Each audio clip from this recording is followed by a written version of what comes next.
Hi guys, this is John Shaki और आज की वीडियो में हम जो है वो बात करेंगे कि कनाडा आना चाहिए या नहीं आना चाहिए। बारिश बहुत ज़्यादा हो रही है और ब्यूटी चेक करें, बहुत ही ज़बरदस्त ब्यूटी है, खूबसूरती भी है। और सबसे पहली जो बात है, हमें कनाडा आना चाहिए या नहीं आना चाहिए, इस वीडियो पे बात करते हैं। मैं आपको लोकेशन दिखा दूं बाहर, पहले आप लोकेशन देख लें और फिर उसके बाद आगे बात करते हैं। ये क्या ज़बरदस्त मौसम है। मैं आप लोगों के लिए 6 आवर की ड्राइव करके आया हूँ और उसके बाद बारिश शुरू हो गई और मैंने वेदर अभी चेक किया और स्टिल 5 मोर आवर की जो है वो क्या कहते हैं और बारिश है। तो आप लोगों के साथ बात करते हैं, तो होप आप लोग अंडरस्टैंड करेंगे, आपको जो है वो दिखा भी देते हैं। अच्छा, सबसे पहले बात करते हैं कि हमें कनाडा आना चाहिए या नहीं आना चाहिए। तो यार ये डिपेंड करता है कि आपके गोल्स क्या हैं। मैं आजकल बहुत सारी वीडियोस देख रहा हूँ, कनाडा मत आए, कनाडा में जॉब्स नहीं है, कनाडा में ये नहीं है, कनाडा में वो नहीं है। देखें, ये तो बात ट्रू है कि जब सभी लोग कनाडा आ जाएंगे तो कनाडा में जाहिर सी बात है लेबर जो है वो फुल हो जाएगी, तो जॉब्स मिलना थोड़ा सा मुश्किल हो जाएंगी। सेकेंड थिंग, यहाँ पे ग्लोसरी वगैरह जो है वो घर का सामान वगैरह वो वाकई एक्सपेंसिव है। जाहिर सी बात है, अगर आप नए आते हो तो आपको एक्सपेंसिव लगता है। मैं पहले आपको ये चीज़ें बता दूं कि क्यों नहीं आना चाहिए और फिर जो है वो अगली वीडियो में मैं आपको बताऊंगा कि कनाडा आना क्यों चाहिए।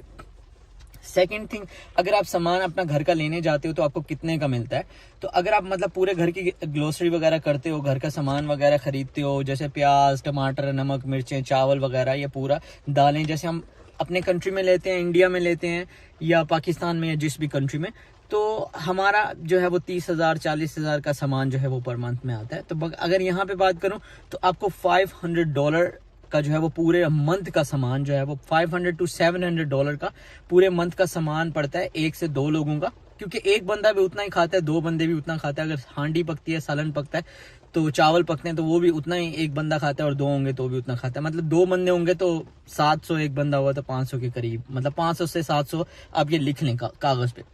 फिर दूसरी बात है, यहाँ पे घर काफ़ी एक्सपेंसिव यहाँ पे घर हैं, रेंट वगैरह काफ़ी ज़्यादा है। अब आप सोचेंगे यार जॉन भाई आप तो बोलते हो कि यार रेंट कुछ नहीं है यहाँ पे, ये नहीं है।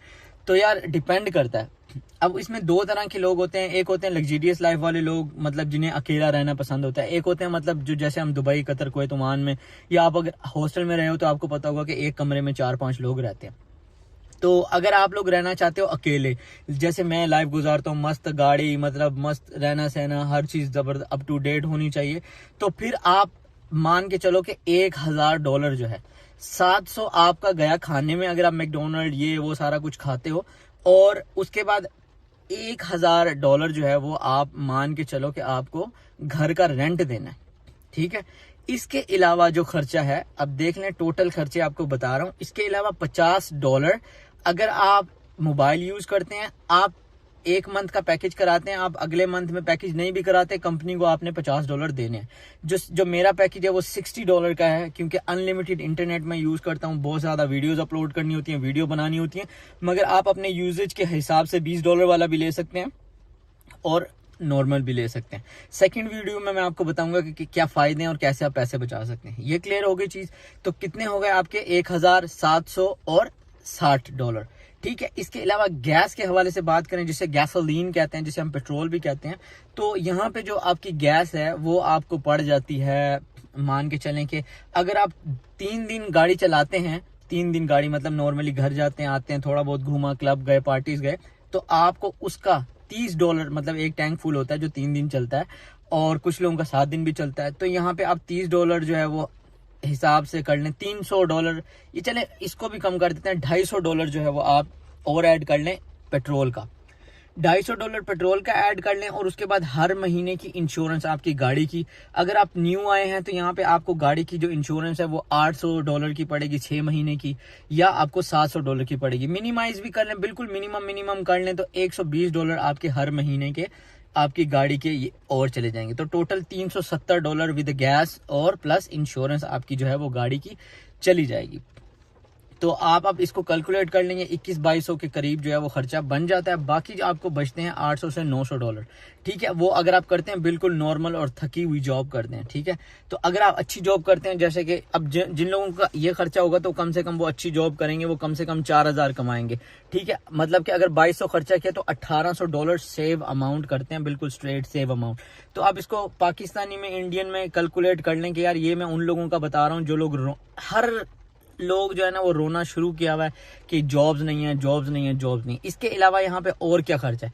इसके अलावा यहाँ पे हर चीज का खर्चा है। आपको पानी का भी बिल देना होता है, आपको इंटरनेट का भी बिल देना होता है, आपको बिजली का भी बिल देना होता है, गैस का भी बिल देना होता है, हर चीज का आपको बिल देना होता है। इसके अलावा आप जो कचरा फेंकते हैं उस कचरे का भी जो है वो या सफाई करने आती है उसका भी बिल देना होता है। फिर इसके अलावा जो है यहाँ पे एक चीज यूनिक है, अब यहाँ पे ये होने वाला है कि जो आप न्यूज देखेंगे उसके ऊपर भी जो है वो आपको जो है वो कुछ ना कुछ देना होगा, उसकी कुछ सब्सक्रिप्शन करवानी होगी। और आप नॉर्मली न्यूज, जैसे हम इंडिया पाकिस्तान में खबरें टीवी लगाते हैं, इस तरह खबरें नहीं सुन पाएंगे। कुछ लिमिटेड एजेंसी हैं या कुछ जो है वो प्रॉपरली चैनल्स होंगे, उनके ऊपर हमें सब्सक्रिप्शन फीस देनी होगी और फिर हम न्यूज सुन पाएंगे।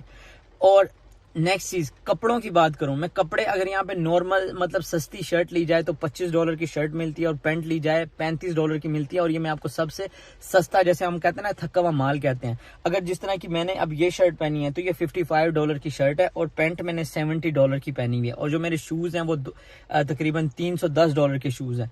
तो ये आप पे डिपेंड करता है। और मैं मिनिमम शूज अगर यहाँ पे बात करूं तो $30 के भी शूज मिल जाते हैं, ठीक है। अगर आपको यहाँ पे कैप मिनिमम लें तो $5 की मिलती है, अच्छे से अच्छी लें तो $50। वो तो आपको पता ही होगा, जैसे आपकी कंट्री में अगर आप ब्रांड यूज करते हो तो एक्सपेंसिव हो जाता है। तो अभी आपने खुद कैलकुलेट करना है कि कितने पैसे हो गए। अच्छा, अब जो है अगर आप कमेंट में आप लोग लिखेंगे कि कितने पैसे हो गए और कितने बचते हैं, ये मैं उनके बता रहा हूँ जो $4000 कमाते हैं, ये उन लोगों के खर्चे हैं। जैसे मैं यहाँ पे 4000, कभी 4500, कभी $5000 तक कमा लेता हूँ। अब आते हैं टैक्स की तरफ।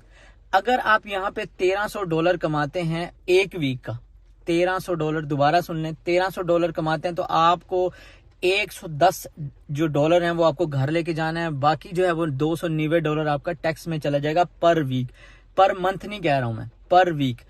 फिर अगर आप फिर नेक्स्ट वीक कमाते हैं तो इसी तरह आप जो इसको वो मल्टीप्लाई कर लें तो आपको पता चल जाएगा कि अगर आप 1300 से 1500 पर वीक कमाते हैं, मान के चलें कि आप 1300 कमाते हैं, 13 कम 13 दूनी 26, 13 दिन 39 और 13 चौक 5200, 52 ही बनते ना, हाँ। तो अगर आप कमाते हैं 5200 तो आपकी जो ग्रॉस सैलरी है वो बनती है तकरीबन $4040 या $4050, ठीक है। ये आपके टोटल जो है वो 4042 अगर आप कमाते हो। यार अगर आपको ये कंट्री इतना फैसिलिटेट कर रहा है, अगर आपका एक्सीडेंट हो जाता है, एम्बुलेंस, पुलिस, 911 अगर आपको इतना फैसिलिटेट कर रहा है तो 1200 इनको दे दो यार, इनका टैक्स बनता ही है, ठीक है। क्योंकि आपको ये फिर जब आपके बच्चे होते हैं आपको फिर अपने आपके हर बच्चे के जो वो पैसे देते हैं, फिर टैक्स रिटर्न देते हैं। ये एक टैक्स वाली एक वीडियो टोटली डिफरेंट है। तो यहाँ पे मैंने लिख दिया कि कनाडा क्यों ना आए अगर आपके पास जो है वो एजुकेशन नहीं है। और जॉब किन लोगों को नहीं मिलती है? जॉब उन लोगों को नहीं मिलती है कि जिन लोगों के पास एजुकेशन नहीं है। अब पढ़े लिखे होते नहीं है, मतलब 8 पढ़े हुए हैं और भाग के आ जाते हैं कनाडा। तो जब यार आप पढ़े लिखे नहीं हो, आपके पास एजुकेशन नहीं है, तो आप लेबर काम करोगे। लेबर काम पे ऑलरेडी इतने ज्यादा लोग आए हुए हैं, जैसे स्टोर पे खड़े होना, जैसे कि किसी जगह पे क्लीनिंग करना, जैसे मतलब बिल्कुल जो है वो 3rd क्लास काम है, मतलब कहीं पे हेल्पर के खड़े होना, मतलब तो वहां उसको अनस्किल्ड कहते हैं। तो उसमें यार अब देखो, अब तो वो तो कोई भी बंदा काम कर लेगा। तो जब कोई भी बंदा काम कर लेगा तो वहां पे आपको वेजेस बहुत कम मिलेंगे, सैलरीज बहुत कम मिलेंगी। और फिर इस तरह के लोग जो हैं वो वीडियोस बनाते हैं, यार कनाडा मत आओ, कनाडा मत आओ। भाई क्यों मत आओ? अगली तो होप आप लोगों को ये समझ आ गई होगी कि लोग क्यों कहते हैं कनाडा मत आओ। अगर आपके अंदर स्किल है, आप किसी इंग्लिश कंपनी में जाते हो, या इंग्लिश कंपनी में ना भी जाओ, मगर आप अगर $25, $26 या $20 की जॉब करना शुरू करते हो और 1300 से लेकर 1500 से लेकर 1700 पर वीक कमाते हो, जो कि थोड़ा सा हार्ड होता है, बट मोस्टली लोग $1500 पर वीक कमा लेते हैं। लाइक मैं कभी कभी जो है वो 1300 से लेकर 1500 तक कमाता हूँ। तो अगर आप इतना कमा रहे हो तो आप ये लाइफस्टाइल अफोर्ड कर सकते हो। अब आपको सोचना है कि कनाडा आना चाहिए या नहीं आना चाहिए। और दूसरी बात ये कहूंगा कि अब पाकिस्तानियों के लिए एक लॉटरी जो है वो खुलने वाली है। अगली वीडियो में मैं बता दूंगा कि किस तरह कनाडा जो है वो धड़ाधड़ वीजे दे रहा है। और जो है वो यहाँ पे मैं जो भी बातें कर रहा था, क्योंकि ये आपको लैपटॉप पे बैठ के समझाने वाली तो नहीं थी, अगली वीडियो में मैं आपको बताऊंगा कि क्यों आना चाहिए। और दूसरी बात, यहाँ पे सारा काम खुद करना पड़ता है। जैसे आपको कपड़े खुद धोने पड़ेंगे, हाँ वॉशिंग मशीन में डाल दिया, खाना खुद पकाना पड़ेगा, रोटी खुद पकानी पड़ेगी। असल में ये लोग मोस्टली जो लोग वीडियोस बनाते हैं वो क्या होते हैं, उनके घर पे उनकी अम्मी माएँ बहनें सारा कुछ करके देती हैं, तो वो नवाब स्टाइल जिंदगी गुजार के होते हैं। जैसे कि मैं भी ऐसे ही था, शुरू में चाय भी नहीं बनानी आती थी। जब मैंने पहली दफा चाय बनाई तो मैं रोने लग गया। इसके अलावा फिर मैंने मछली बनाई, तब भी मुझे रोना है। वो पूरी मछली जो है वो मैंने पूरे बर्तन पे लगा दी, मुझे पता ही नहीं था मछली बनती कैसे है, तो वो टूट गई सारी। तो जो औरतें अगर ये वीडियो देखनी होंगी उन्हें समझ आ गया होगा। तो जब स्टार्टिंग में आते हैं तो खाना पकाना नहीं आता, वो सारे कभी हाथ जल जाता है, कभी सालन गिर जाता है, कभी कोई चीज हो जाती है, तो स्ट्रेटजी स्टार्टिंग में बहुत मुश्किल होती है। और फिर हम हर चीज को, अगर मैकडोनल्ड खाने जा रहे हैं तो उसको हम ज़रबे देते हैं कि यार $20 का मैकडोनल्ड खाया, पाकिस्तानी इंडियन कितने बन गए। तो इसलिए लोग आते ही ना पहले एक हफ्ते में ऐसे मुंह सर करके, ओ यार कनाडा ना आना, यार अमेरिका ना आना, यार ऑस्ट्रेलिया ना आना, जिंदगी बहुत खराब है। एक्चुअली मैं अगली वीडियो में बताऊंगा कि यहाँ पे आने के क्या फायदे हैं और आप कितना एंजॉय करते हैं। होप आपको समझ आ गया होगा। अच्छी तरह और बिल्कुल रियल और दिल से वीडियो बनाता हूँ ताकि आप लोगों को रियल सच पता लग सके as compared than to others. तो अगली वीडियो में के लिए मेरे साथ बने रहिए। आप किस जगह से देख रहे हैं, कहाँ से देख रहे हैं, किस गांव से देख रहे हैं, जरूर मुझे बताएं। अपने गांव का नाम जरूर लिखें ताकि लोगों को पता चले आप भी आगे जाना चाहते हैं और अपनी लाइफ में कुछ करना चाहते हैं। Thank you so much.